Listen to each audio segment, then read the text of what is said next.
Hello and welcome to a very exciting, very important episode of the Monday Night Wars. It is May 27th, 1996, and tonight will change everything we know about professional wrestling. I am Scott. With me, as always, is Joseph Rojas. Joseph, how you doing? I'm fantastic. And I just realized in my head, because we're doing a batch of these, that we decided to record this on a Sunday. So I have to edit 2 podcasts today and tomorrow morning. So I'm real thrilled about that. But you're excited because you're excited to listen to this one because it is I am. so important. It is very important. We've been teasing this one for weeks and we're finally here. Nothing happens. Absolutely nothing. Well, anyways, for the record, it is May 27th, 1996, and we're at the Macon Coliseum in Macon, Georgia. And we are live with WCW Nitro in its first 2 hour inaugural episode. What kind of exciting things do they have in store for us for 2 hours? It seems like they got to jam pack this thing, man. It'll be exciting. When I pulled up the card for this one, I did that before I watched it because I pulled up the card and then I put notes in between the matches and all that kind of stuff. And I saw the card and I was like, Jesus, why are there so many matches? And I remembered it was 2 hours, but there's a lot of matches. There's 1, 2, 3, 4, 5, 6, 7, 8 matches. You're getting your money's worth on this 2 hour Nitro. We started bit of a change on commentary. We've got Tony Schiavone and Larry Zbyszko. They're gonna do night or hour one, I should say, hour one of Nitro. And then Eric Bischoff and Bobby Heenan are gonna do hour two. This is a thing they do. They try and create some distinction between the 2 hours. There's fireworks in between, which always seems to freak Arn out. I'm very excited to get to that part. I've got that in my notes when that happened. It's so good. Yeah, because they do it several times, and every time he acts like he's surprised. I don't know if he's genuinely surprised or it's just a gimmick, but it's great. We're updated on the fact that the Macho Man has been banned. He is suspended, and he's been ordered to seek help. He cannot come into the building. Ric Flair is giving Steve Mongo McMichael trouble. Ric Flair styling profiling all over Deborah McMichael, trying to get her to leave Steve. Where have we seen this gimmick before? I don't know. There's going to be a tag team match between Flair and Arn and Mongo and Kevin Green. And we're actually kind of excited about that because we like us some Kevin Green. But anyways, let's get into the first 2 hour episode, Joseph.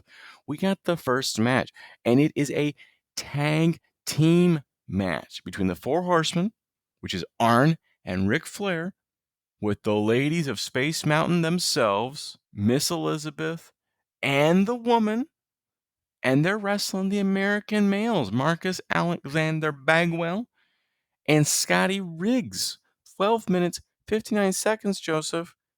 Tell me how it goes.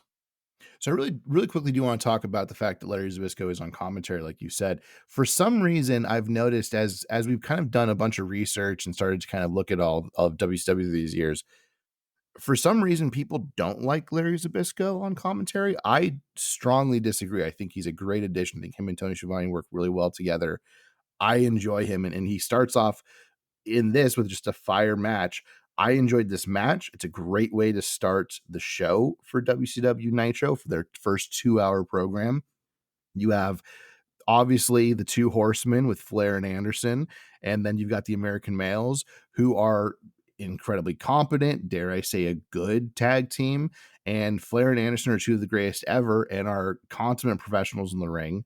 And so, even though there's really no story between these two teams, it doesn't prevent the four men from having a really good showing. And what they're kind of doing, and we'll see this even more next week, and I prefer next week's match because there's a little bit of significance to it. But what they're doing essentially is, because we're gearing up for this tag team match at the pay-per-view, they're trying to display that Ric Flair and Arn Anderson are capable of beating all of the best tag teams. And so really this should be a cakewalk for them going against these two football players who have never wrestled before. That's kind of what they're doing. So that's kind of the story going along in here. They will obviously beat the American males. I think it'd be kind of ridiculous if the American males won with what's going on.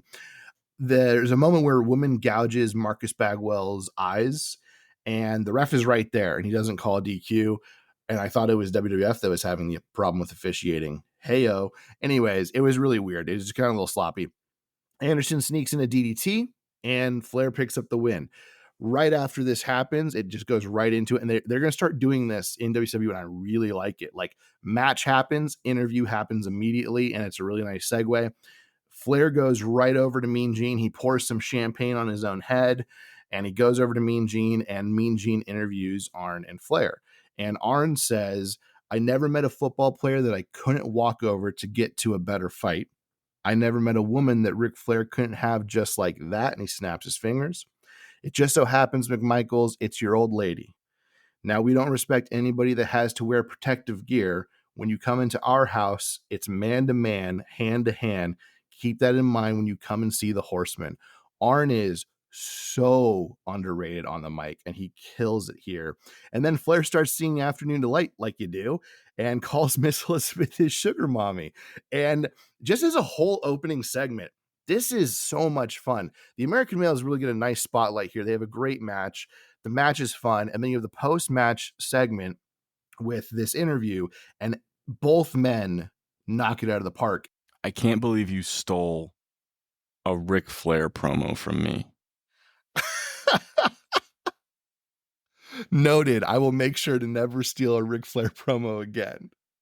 Yeah, because I was so excited to talk about this Ric Flair promo because it is ridiculous. It is bananas. As you said, he dumps a glass of champagne on himself. He sings parts of Afternoon Delight. He calls Miss Elizabeth and the woman his sugar mamas. He tell one of the things I was reading on this night mentions that he makes another outdated football reference, which we love his outdated football references. He says that Pete Rozelle better step in and stop Mongo.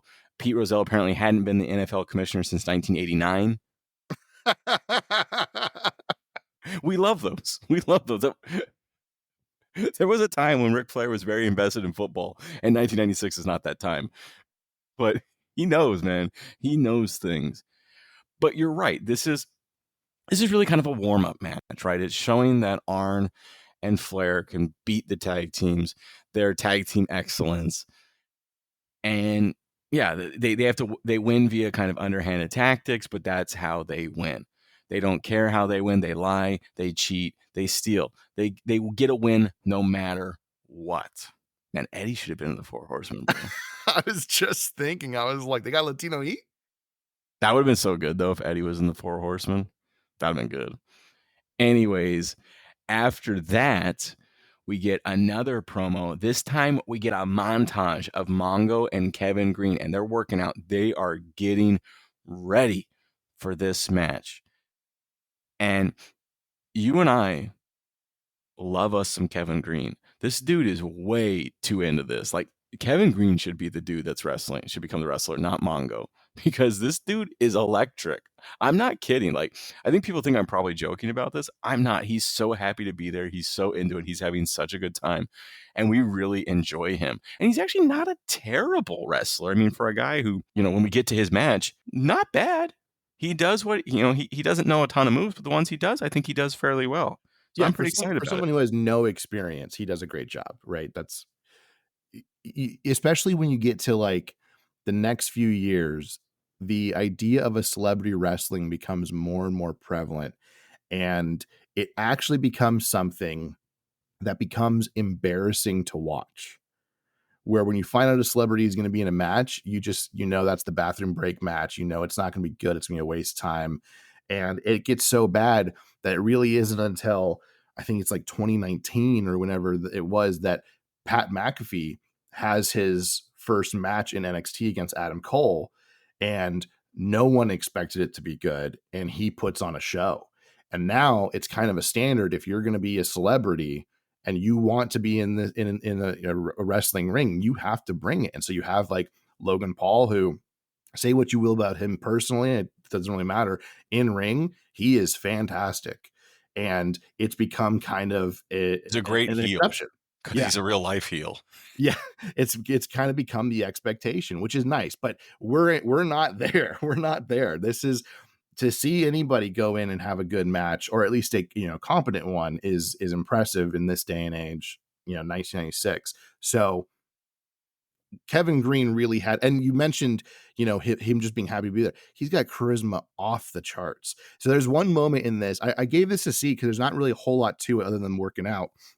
But there's a moment that really made me laugh, which is that they are talking about doing some pull downs, and they like have the pin for the machine, and they're looking at each other and they're like, you got to go full rack, right? Yeah, go full rack, right? And so then they put the pin in to go for the full rack of weights, and Kevin Green goes first, and while he's pulling those down, he is just hamming it up, right? He's just insane. It's so much fun, right? He's just throwing his face around, making ridiculous noises. You can tell this is incredibly easy for him. And because it's so easy, he's able to do kind of whatever he wants. Mongo does it next. And Mongo can do it. In his defense, he can do it. He's getting a workout, but he can't do it nearly as easy. And you see him go real serious when he starts doing this. And it made me laugh, just the juxtaposition between these two guys. And that's kind of the recurring theme with them, right? Kevin Green is so effortlessly charismatic, and that's someone you really want to build around. And Mongo, though we've liked him on commentary, really isn't that guy, especially in the ring. And so what we liked on commentary is going to get downplayed very quickly with what we see in the ring. And I will say, in Mongo's defense, Kevin Green is an active NFL player at this time, and Mongo is several years retired. So, but still, your point stands where it's a little tougher for Mongo. He did it. I mean, he did it. We'll give him credit. He did it. Right? We ain't out there doing it, but it was funny. No, we're out here doing the heavy lifting on this pod every week is what we're doing, okay? And boy, do we get a workout after that. After that promo, we got a match. We got a match between two guys we've never heard of, but it serves a purpose. There's a reason. It's a match between two guys we've never heard of. We actually have heard of. I think we've heard of both of them, right? They're kind of jobber guys, but they're around. Steve Dahl, who is Stephen Dunn, and the Mauler, who is Mark Enos. They've got a match. The match lasts about 5 minutes, so they go a bit. But the important thing here is that there's a man in the crowd. A very bad man, in fact, is in the crowd. Like a bad guy? Could be. Hey, yo. It's Scott Hall.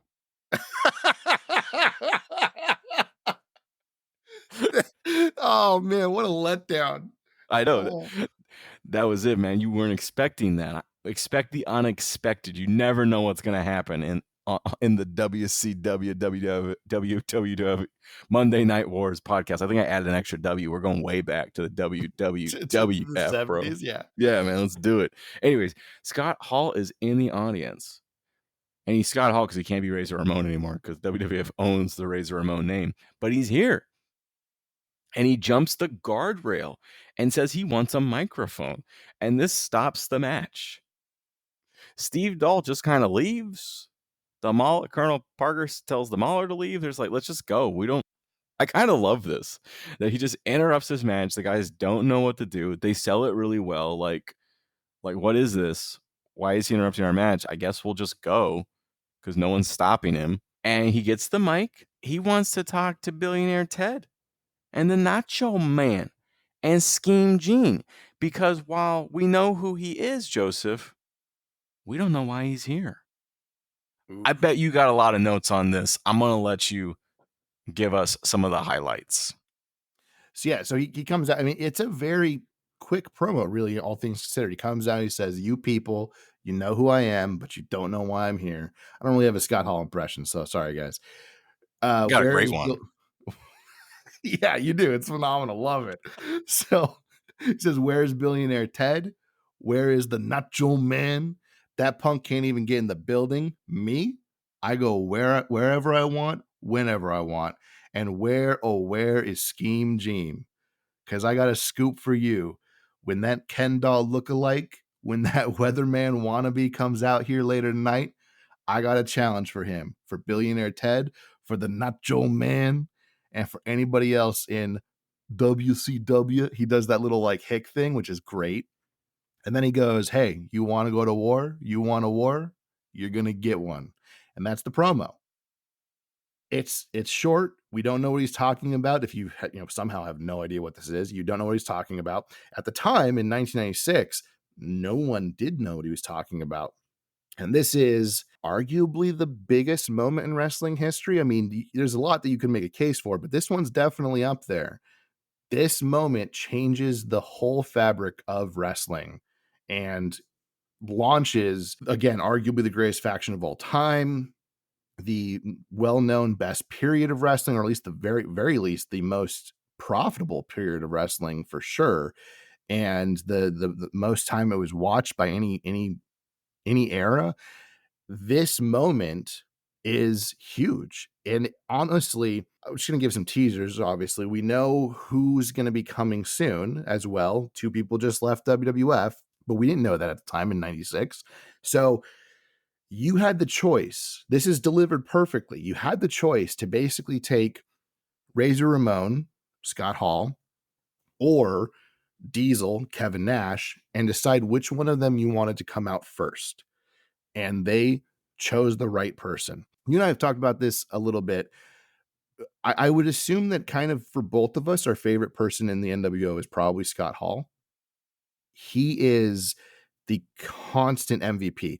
Obviously, as we go further, there's going to be a lot of problems with him in his personal life that are just unfortunate. But this dude made the NWO cool. It wasn't Hogan. Hogan legitimized it. When we get to that, Hogan legitimizes the NWO and launches them to the next level. But what made them cool, what made them a situation where every single person is buying their t-shirts, regardless of what company you are watching, it's Scott Hall. And he sets the tone right here. This is the perfect start to this. It gets an A+ from me, this whole segment. This is the defining moment of his career and possibly WCW. Most important guy in NWO, man. I think you're sleeping on Vincent. I was drinking water. I almost spit that out. I think you're sleeping on Vincent. No, you're right. Scott Hall is the guy. Scott Hall had such an amazing wrestling mind, right? And this is just an example of that. But I mean, also he makes Crow Sting, right? That's supposedly attributed to Scott Hall. Scott Hall apparently had seen the Crow and just went up to Sting and goes, "Hey, yo, go see the Crow." Sting did, and he's like, "Okay, do it," and and he also DDP. There comes a time when DDP really isn't getting any traction in WCW, and he's just like, "I think I'm just gonna quit and go back to my real life." And Scott Hall says, "Nah, we're gonna, I'm gonna help you out." Yeah. And DDP turns into one of the biggest names in WCW, if not wrestling. He's a Hall of Famer. DDP becomes WCW Stone Cold Steve Austin, right? He's the anti-hero guy, and we love him, and we're really excited for that. But not yet. And we got a DDP match up next. Ooh, what a segue. Right? That just came to me as if in like a vision. And then also because I just looked at the card and said, "Oh shit, he's up next." So maybe I'll just use that as a way to talk about it. We got DDP, and we got everybody's favorite Sergeant Craig Pitbull Pittman. Wait, honestly, every time I see him, I just feel kind of bad because I feel like he's trying, but he's not gonna make it. And they did that really sad skit where he was trying to get help, and everyone's like, "No, you suck. I don't want to help you." And now Teddy Long's helping him, I guess, but it still doesn't really work for him. They start with a push-up contest, Joseph. Before the match, they're doing a push-up contest, and Sergeant Craig Pitbull Pittman does a one-arm push-up that doesn't look great. Looks like he has a little trouble with it, but he does it. He does it, kind of like Mongo. He does it, so I'm gonna let it go. And then we get into it, and we're trying this new abridged format because at some point both of these shows go to 2 hours, and we don't want to do a 2-hour podcast. I don't think you want to listen to a 2-hour podcast. So we're trying this new abridged thing where I just kind of set up the matches. I talk about the promo things in between, but Joseph really gives us the blow-by-blow commentary on the match itself, so we're not duplicating effort and basically saying the same stuff over and over again. So on the note of saying stuff over and over again, Joseph, because this is like the third or fourth time I've said this, Tell us about the match. DDP wins with a diamond cutter. That's pretty much it. I do appreciate you bringing that up because I was actually going to say use this match as kind of an example to that kind of new style that we're doing. There's nothing to this. It gets a C. The right guy wins. DDP wins with a diamond cutter. Beyond that spot that you kind of mentioned with the push-ups, there's nothing really entertaining or over the top going on. It's a very quick match. It's essentially a squash match, and DDP wins. And there you have it. But what do we have after that, Joseph? We have Mean Gene interviewing Shark. Yeah, we do. Mean Gene with the Shark. And we love us some Shark. Shark has apparently left the dungeon. He's not with them anymore. Doesn't like Jimmy Hart and the Taskmaster. And, I'm good. I think Shark needs to go solo because we like us some Shark. And we like to see us Shark doing some wrestling because he's wrestling tonight, Joseph. He is wrestling the Giant. Poor guy doesn't have a chance. I have one note for this segment because it got a D for me. Essentially, it can be summed up to the line that he gives of tonight I'm beating the Giant and I might eat Jimmy Hart for dessert. That's his line. My note here is we love John Tenta. Just let him be John Tenta. That's what we want. The Shark thing's dumb. I agree, man, because we like us some John Tenta. There's also a montage of the Macho Man, even though he's been suspended. They're still giving him montages, hype videos of him killing all the referees. So that doesn't really help their case that he's been suspended. We don't like him because it's like, hey, here's a hype video of him killing referees. Yeah, so and then we go right from that into another montage vignette.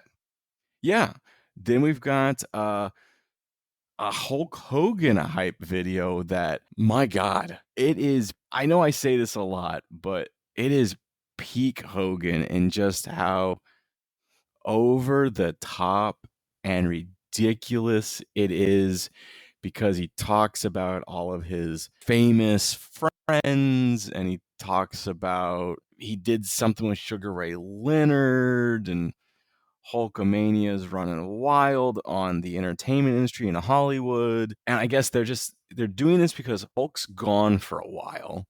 He's been gone now for a couple of weeks and he's going to continue to be gone for a couple of weeks because he's off filming a movie or something, supposedly. I don't know. I don't even know if that's true, but I think that's what they're claiming. And my God, Joseph, I am done with this Hulkamania stuff. Well, they're going to keep going with it. My grade for this was why, as in why. I assume this was Hulk Hogan's doing. I don't know about that. Here's what my theory is. My theory is that by this point, Bischoff is trying to convince Hogan about this whole, the whole Outsiders and NWO thing. Hogan hasn't budged yet. So what he's doing is I'm going to assume he has two ideas, which is either A, we get Hogan to turn, or B, Hogan's the guy who saves WCW. So let's build up hype for him being not here. Let's remind you that he's around. And so that way, when you get to that point, everyone knows, oh, Hogan could come back. I think it's a misstep. I think it just would have been way cooler if you just never talked about Hogan. And then all of a sudden the night of, there he is.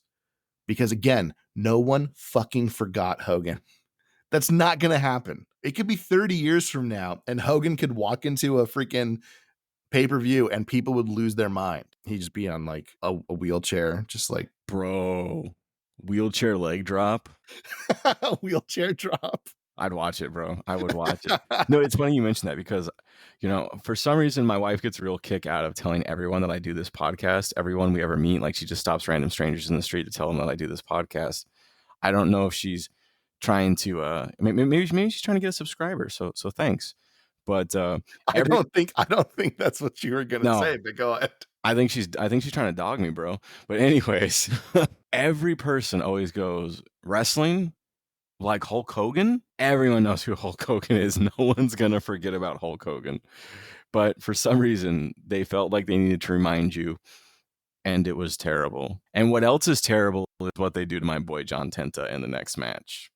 Because up next is the Giant John Tenta match, the Shark, for the WCW World Heavyweight Championship.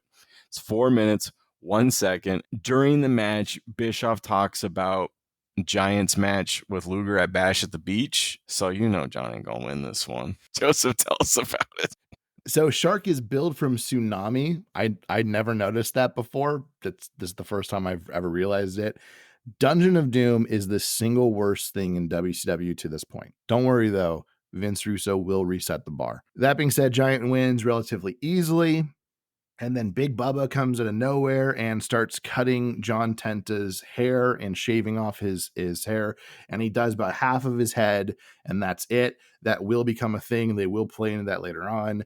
And I think Bischoff says this is the most disgraceful thing one wrestler can do to another.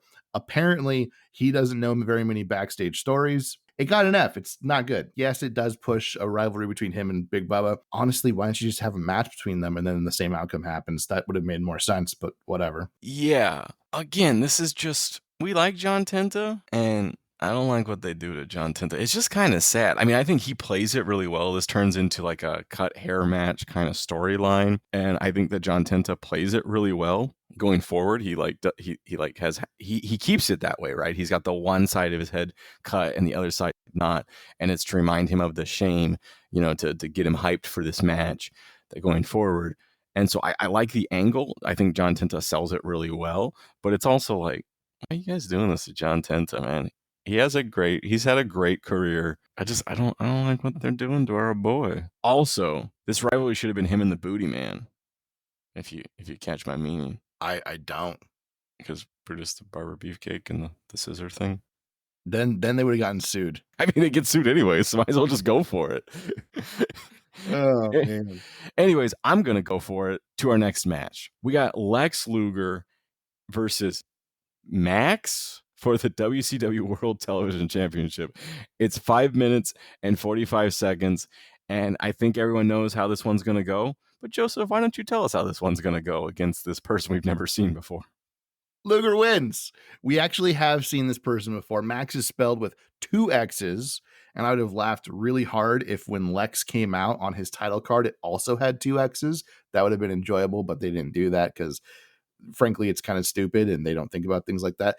Max is formerly DDP's bodyguard, Max Muscle. You remember he played a role in DDP's rivalry with Johnny B. Bad last year. So it's been quite some time since we've seen this person on Nitro.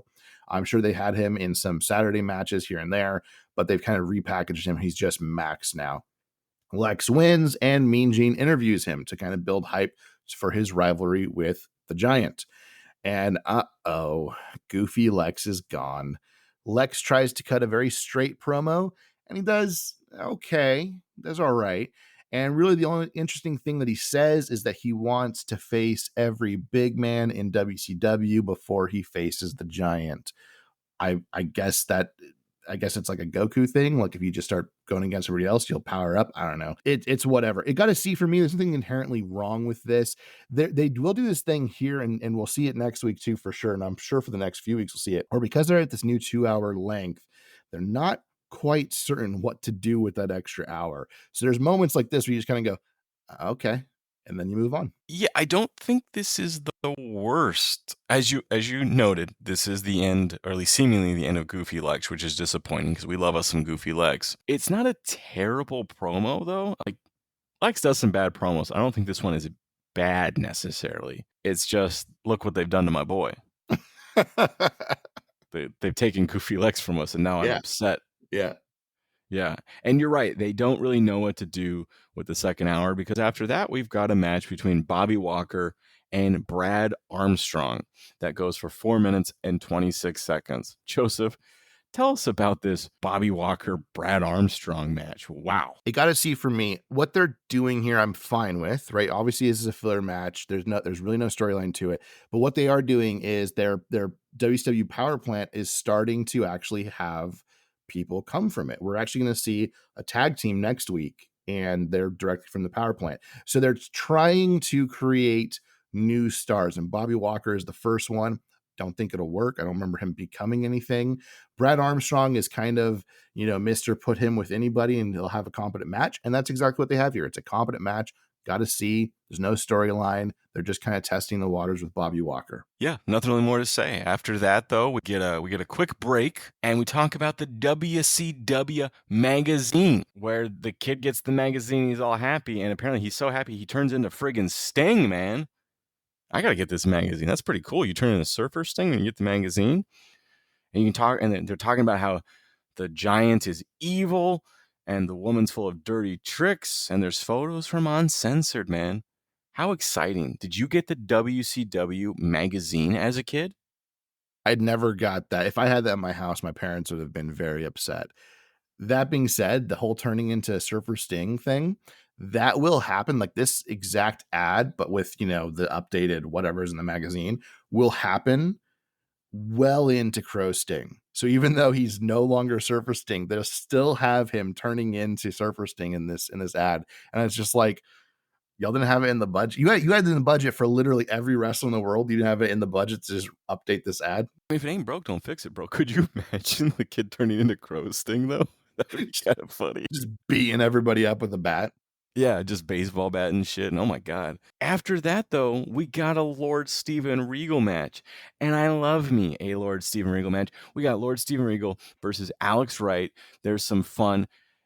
Steven Regal is such a fantastic, he just sells stuff so well, tells a great in-ring story. I love him.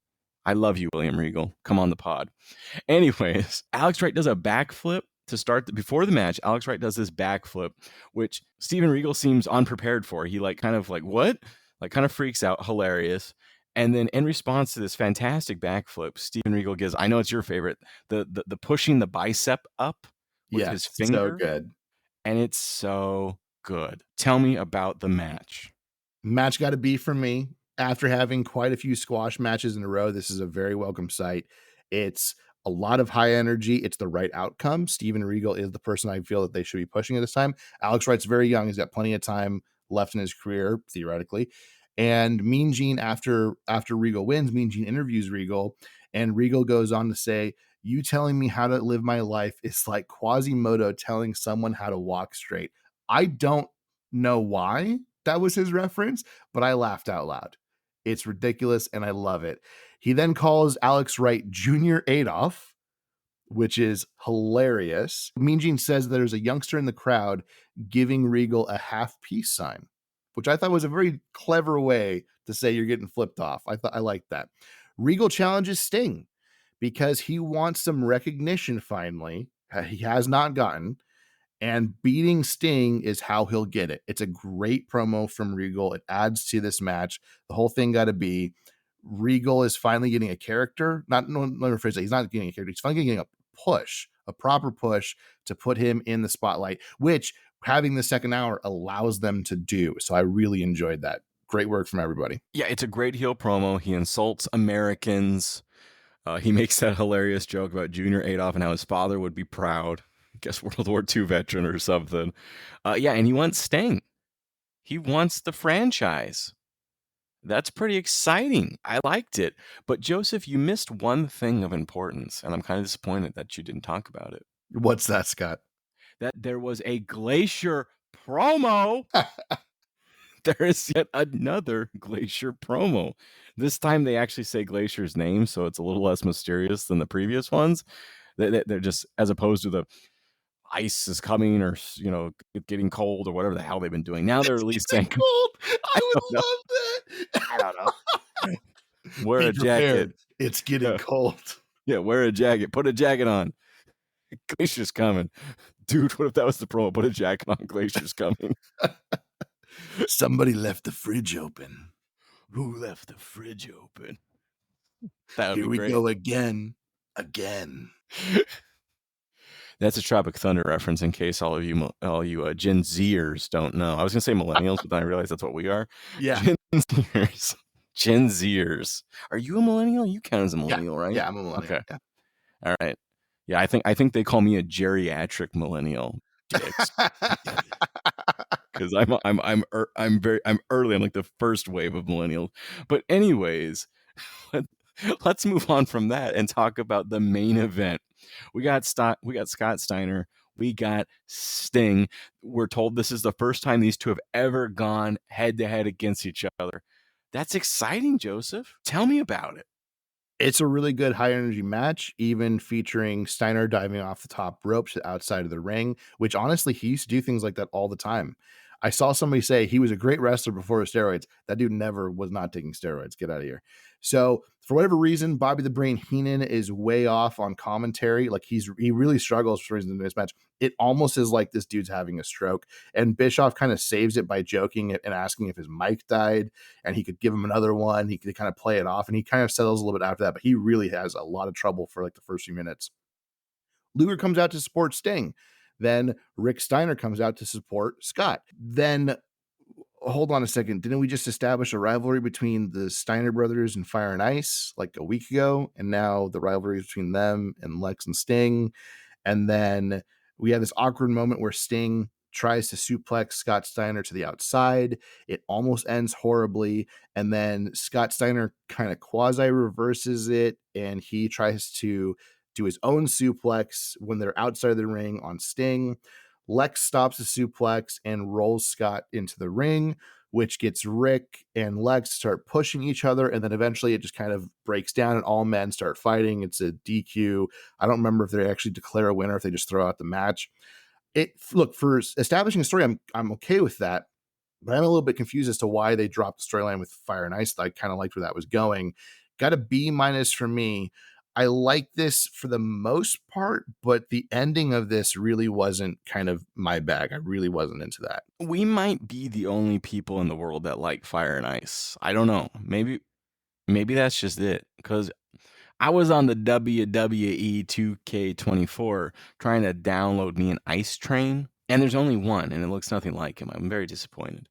And and then I try to get a Scott Norton, and it's all NWO Scott Norton. Spoiler, it's all NWO Scott Norton.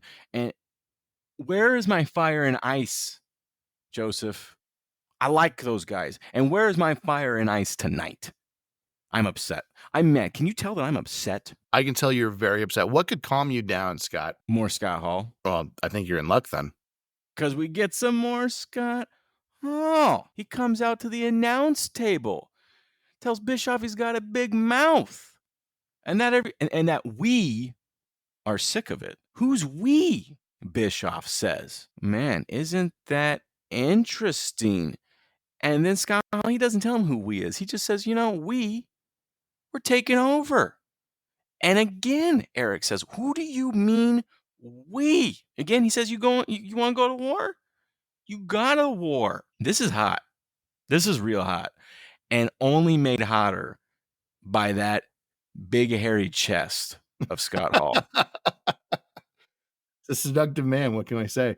Yeah. So, and then on top of that, he also says, after you want to go to war, he says, let's do it right in the ring where it matters, not on microphones or newspapers or dirt sheets. When the first time you ever hear a reference to dirt sheets, let's do it in the ring where it matters. If Billionaire Ted and his big boys, if they got any guts, and then Bischoff's like, you're stepping over the line or something like that, because we are coming down here and like it or not, we are taking over.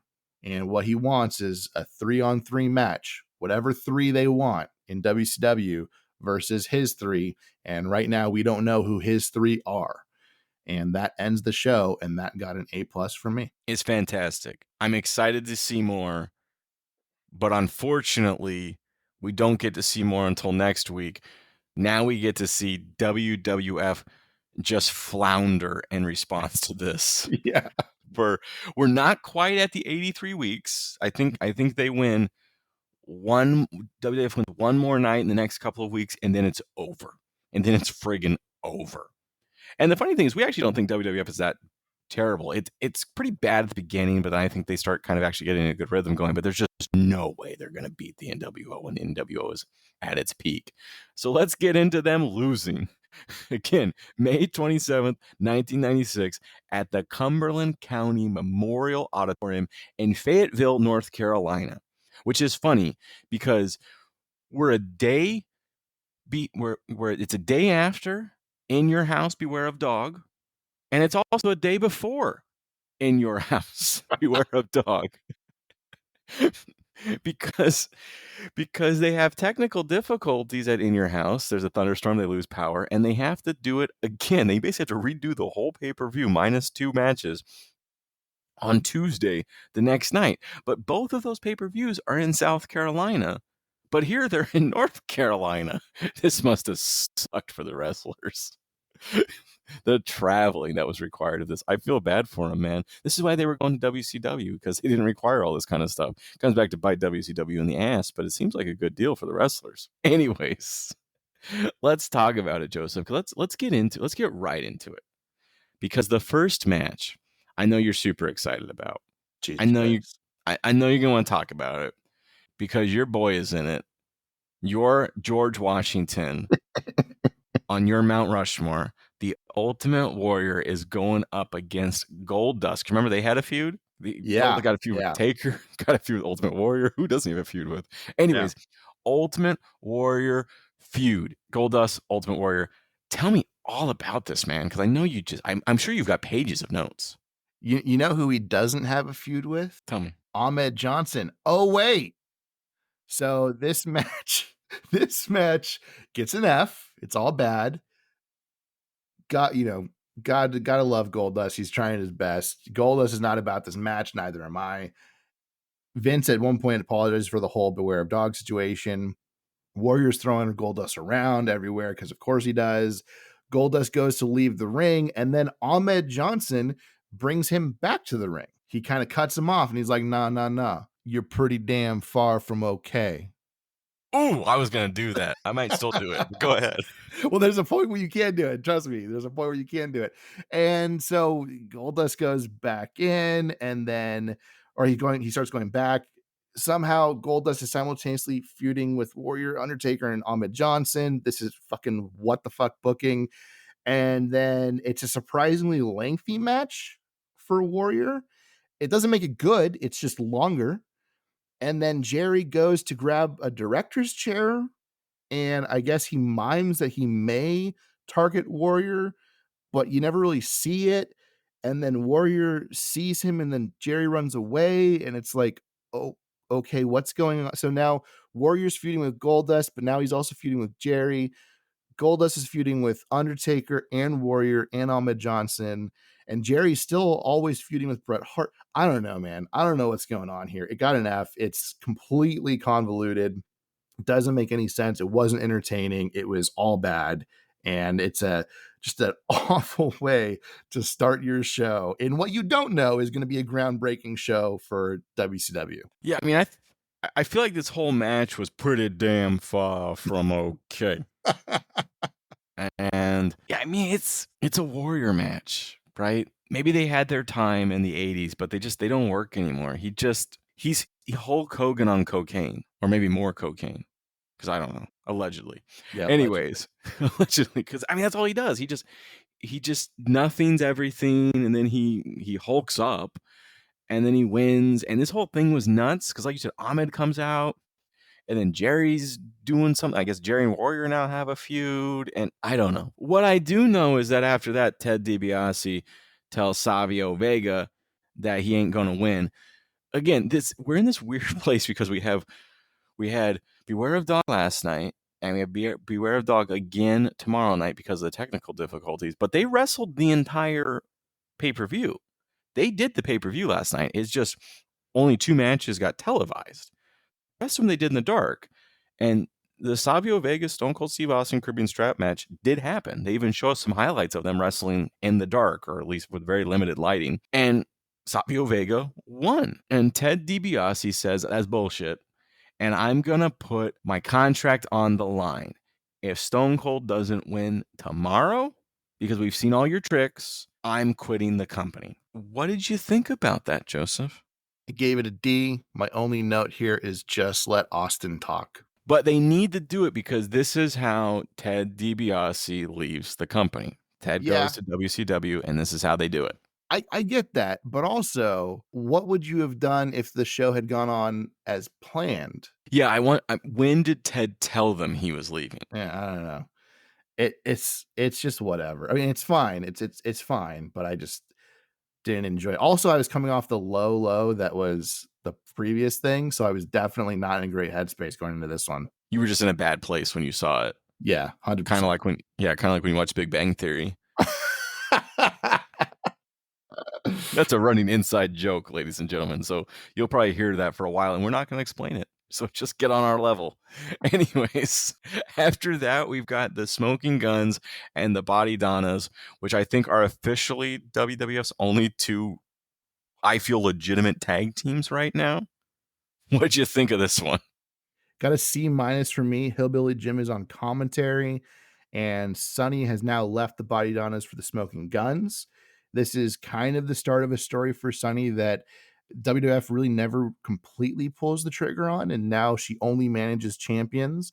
And there's a big moment in about a year that WWF kind of fails to capitalize on with Sonny and an unknown wrestler named Rocky Maivia, and they really kind of fumble that. But it's this idea, right, that the people that she manages become champions, and so that's essentially what just happened. She betrayed the Body Donnas and joined the Smoking Guns, and they became champions. So that's kind of what they're doing. Harvey Whippleman comes out to watch the refs, and he is taking notes, continuing this idea that we just got told about, I guess, the previous night, that officiating hasn't been on point lately in WWF, whatever that means.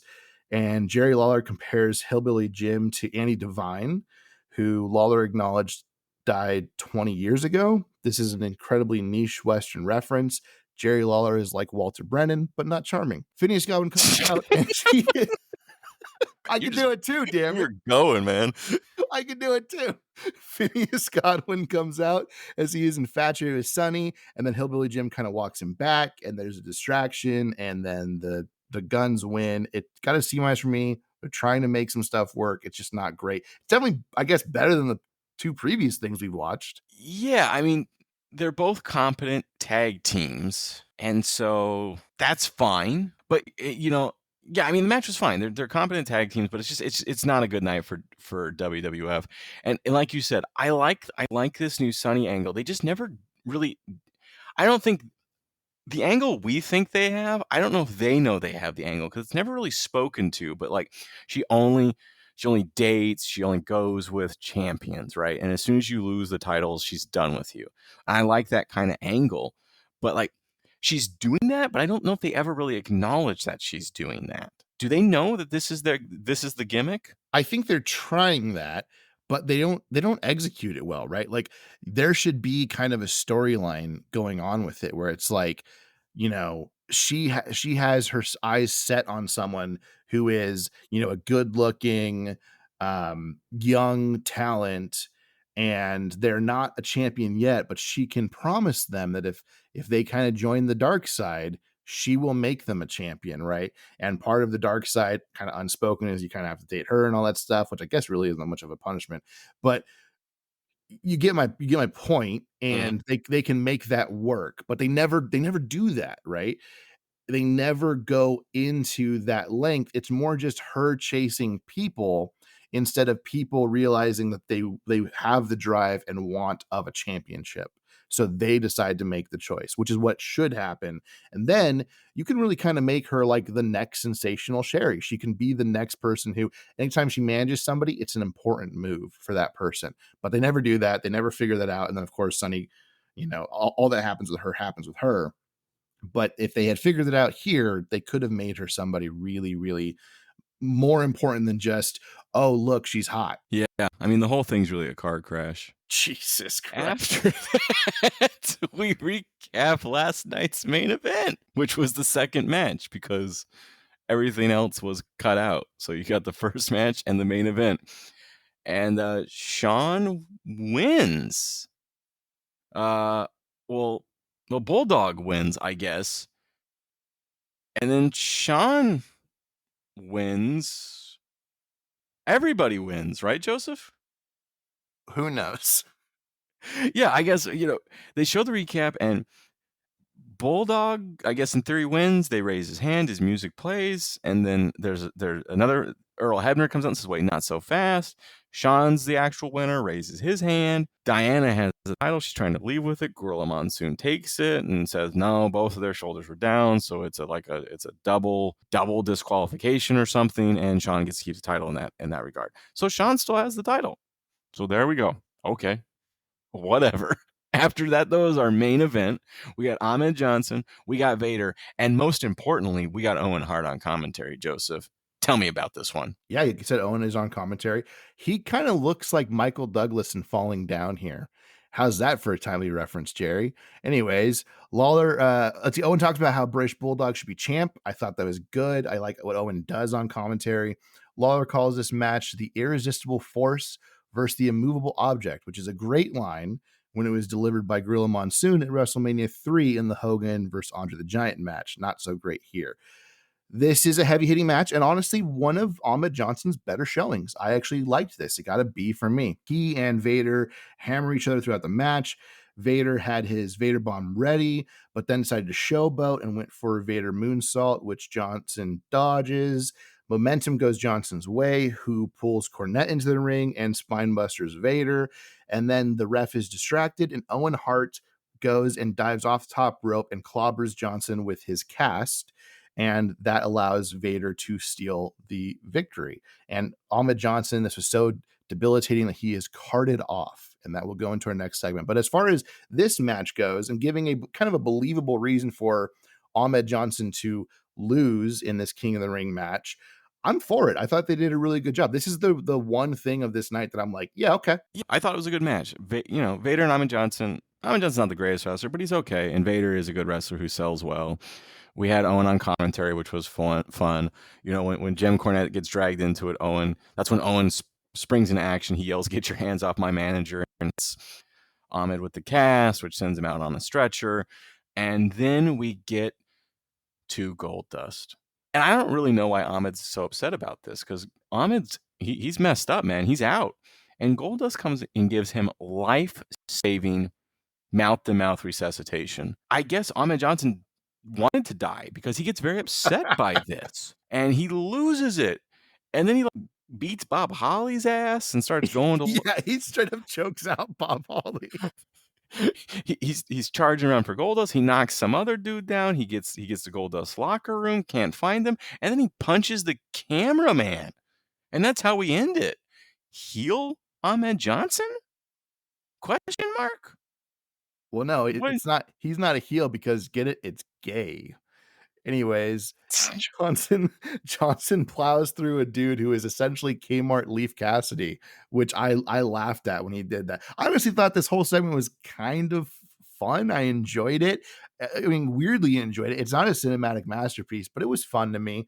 I kind of see what they're doing. I'll let them cook and see how well it goes. Right here, I'm okay with it. We'll see how it goes. And spoilers, guys, it falls off the tracks real fucking quickly. Next week, we're going to be talking about a promo that I go, should any of that been said? It got a B for me. Overall, the whole show got a D. It wasn't a great show up until really the very end of it. Well, on that note, you gave your rating. Who won of the two? How could it not be WCW? Why? Did anything significant happen? Yeah, I mean, WWF could have had the best night of its life, and I'd still say, yeah, but Scott Hall jumped the guardrail. Yeah. And that's it. They won. But what did the fans think, Joseph? Did the fans know this was as big a deal as we do? Who won? The Nielsen rating for Raw on May 27th was a 2.3. And the Nielsen for WCW was 2.8. So the fans are ready, Chico.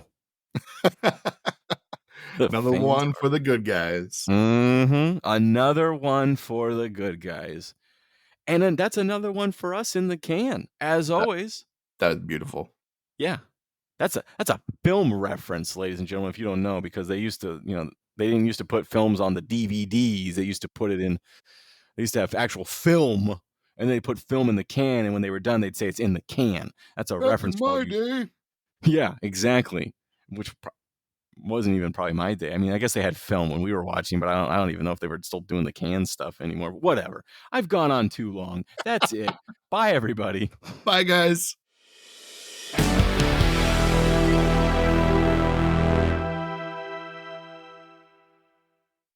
Hey, everybody, it's Joseph. And guess what? Not only can you listen to us every Monday on Spotify, but you can find us on Apple Podcasts, iHeartRadio, Amazon Music, and YouTube Podcasts as well. Just search for Monday Night Wars Podcasts.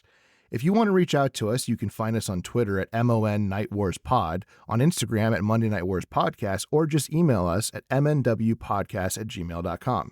And finally, subscribe to our Patreon at Monday Night Wars Podcast. For $2 a month, you get every pay-per-view from WCW and WWF during this era, as well as additional content later on. Once again, thank you for listening. We'll see you here next time on the Monday Night Wars Podcast.